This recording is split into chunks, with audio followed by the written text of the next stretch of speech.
Hello guys, আসসালামু আলাইকুম। আপনারা সবাই কেমন আছেন? আশা করি ভালো আছেন। প্রথমে ভিডিওটি দেখেন, তারপর কিছু বলতেছি। শিবন, কি অবস্থা? ঈদ মুবারক। আর তোমরা কি বাইরে যেতে পারবো না নাকি? ঈদ মুবারক বাবা, কি অবস্থা? আলহামদুলিল্লাহ, আমি খুব ভালো আছি। এখন কথা হচ্ছে, ভাইরাল হবেন আর বাপ অসহ বাপ সহ হবেন। কথা হচ্ছে, আপনি চুল কবে কালার করবেন, এটা আগে ঠিক করেন। হ্যাঁ, মানে আমি সেলুন দেখতেছি, ঠিক আছে? আপনি আগে চুল খালি লাল করা লাগবে, পরেরটা পরে দেখা যাবে, বুঝছেন? চুলটা কালার আগে ইন্টারভিউ নিয়ে, আগে ইন্টারভিউ লাগবে আগে। এখন আটটার এখন থেকে কাটতে গেলে 5-6 দিন দেরি হয়ে যাবো, পরে দেখবেন যে আম হবো না, সালা হইব না, বুঝছেন? এই জন্য আগে দিয়ে খুব তাড়াতাড়ি কিছু একটা করতে হইব।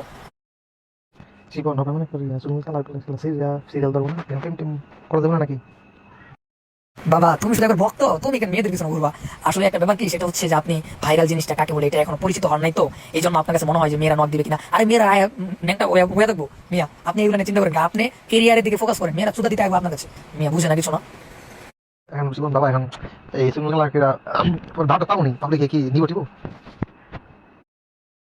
বাবা, আপনাকে এই জন্য সিস্টেমে কাজ করতে হবে। এই জন্য তো আপনাকে বলছি যে সিস্টেমে, যেমন আসাদ নূরকে দোষ দিবেন আপনি, তারপর হচ্ছে বড় বড় নাস্তিক যারা, তাদেরকে দোষ দিবেন যে তিনাদের সাথে আমি মিশেছিলাম, এই জন্য হচ্ছে আমি এরকম হয়ে গিয়েছি। হ্যাঁ, এটা প্রথম প্রথম বলা যাবে না। প্রথম প্রথম আমার কোন স্বাধীন, আমি আল্লাহ রাসূলকে বাড়ি নাই, আমি কোনো বিরুদ্ধে কথা বলি নাই, আমার মনে চাইছে যে আমি ওখানে থাকবো, আমি টিকটক করি না, কোনো ভিডিও করি না, আমি কোনো কিছুই করি না। হ্যাঁ, আমার মন চাইছে আমি মতো থাকি, এখানে আলু প্রবলেম হয় তাহলে তো আমার করার কিছু নেই। লাইক হাফিদিন যার ধর্ম মানে কেন এটা কথা পারবেন, কথা হচ্ছে যে আমি আমার মতো থাকি, আমি কাউকে ডিস্টার্ব করি না, কাউকে বলি না, নামাজ পড়ো না, কাউকে বলি না, এটা হারাম ওটা হারাম, আমি আমার মতো থাকি, আমার ভালো লাগে, এই জন্য থাকি। যখন আপনি ভুল বুঝতে পারবেন, তখন হচ্ছে আপনি এটা বলবেন যে আমি বড় ভুল করে ফেলেছি, আপনারা আমাকে ক্ষমা দৃষ্টিতে দেখবেন।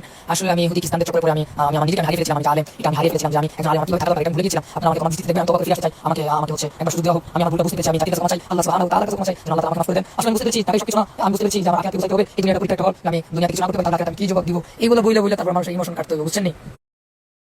আরে আমি কম আমার 3 লাখ কোটি টাকা বক্তা শুধু মাইরা লেগে গেছে গা, এর লেগে আমি আজকে মনে হয়ে গেছে আমি আর ওয়াশ করবো না। এই হুজুর নামক মানে খান কিছু আর এই দেশের ধ্বংসের কারণ এরা সেই দশটা নষ্ট করতেছে।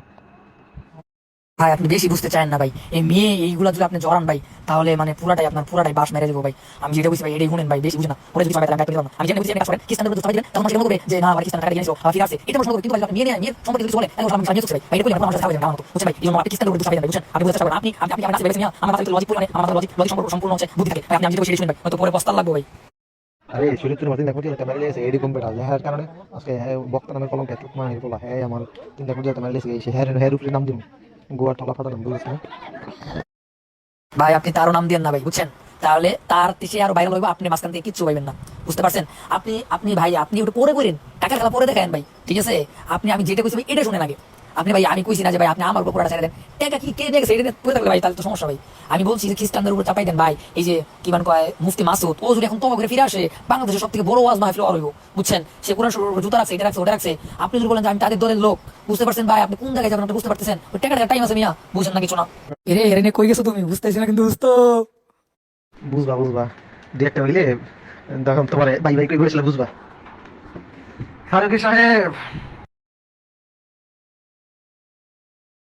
রে পাগল, বাংলাদেশের ভিতরে সবথেকে বিখ্যাত ছিলেন হচ্ছে আক্তার আলী, বাংলাদেশের ভিতরে বিখ্যাত। এই যে কয়েকদিন আগে রাজকুমার যে ঈদের মধ্যে মুক্তি পেল না, এই রাজকুমারের যে লুকটা এটা দিয়েছে কি আক্তার আলী মিয়া। হ্যাঁ, আক্তার আলীকে এটা তো আপনি চিনেন না এখনো।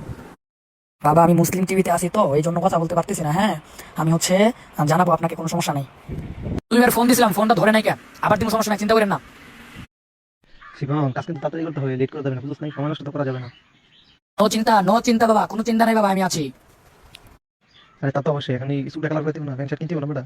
তারপর আবার বিভিন্ন জায়গাতে আমাদের দেশে কি হয়ে গেল?